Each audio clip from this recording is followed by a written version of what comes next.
When my son was born, everything changed. Not just the sleepless nights or the tiny socks in the laundry. It was deeper than that, a kind of shift that quietly rearranged who I was, who I thought I was, and who I was becoming. I took maternity leave to be fully present during those early years. It was a choice I made carefully, after months of planning, saving, calculating. I wasn't naive.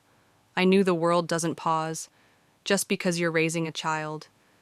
But I also knew I had built a life where I could afford to slow down, just for a moment. My husband saw it differently. At first he played the part, supportive, excited, even proud. But slowly, subtly, the energy began to shift. The appreciation turned into assumption. The partnership began to feel like a transaction. And one day, that illusion shattered.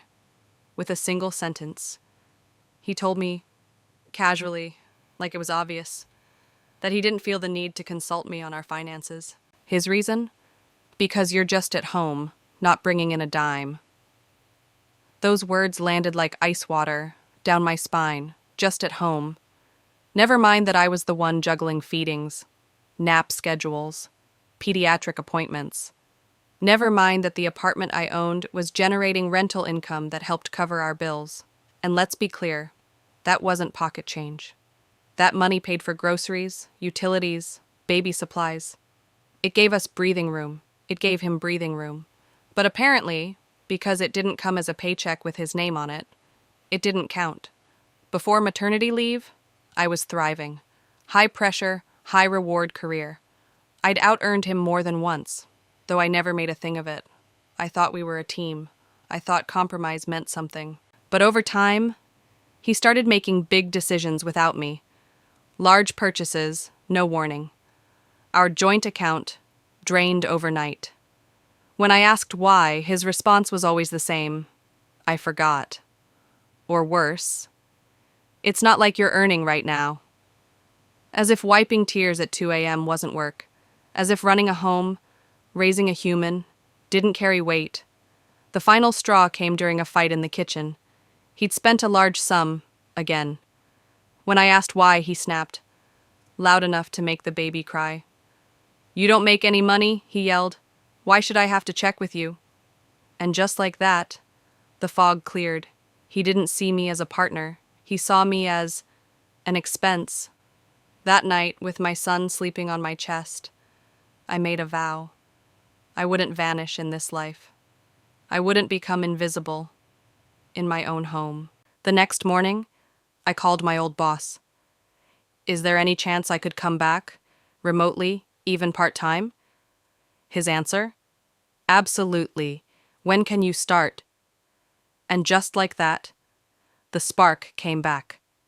I gave notice to my tenants, started preparing to move back into my apartment, the one I bought, long before marriage. I found daycare, budgeted every step, and I returned to work. Slowly, quietly. I was building something new. Freedom. 6 months in, 2 major clients. A year later, promoted, twice. The confidence I thought I'd lost was never gone. It was just waiting for me to return to it. Eventually, I upgraded to a sleek condo, got myself a luxury SUV. Spa days became part of my self-care, not a guilty indulgence.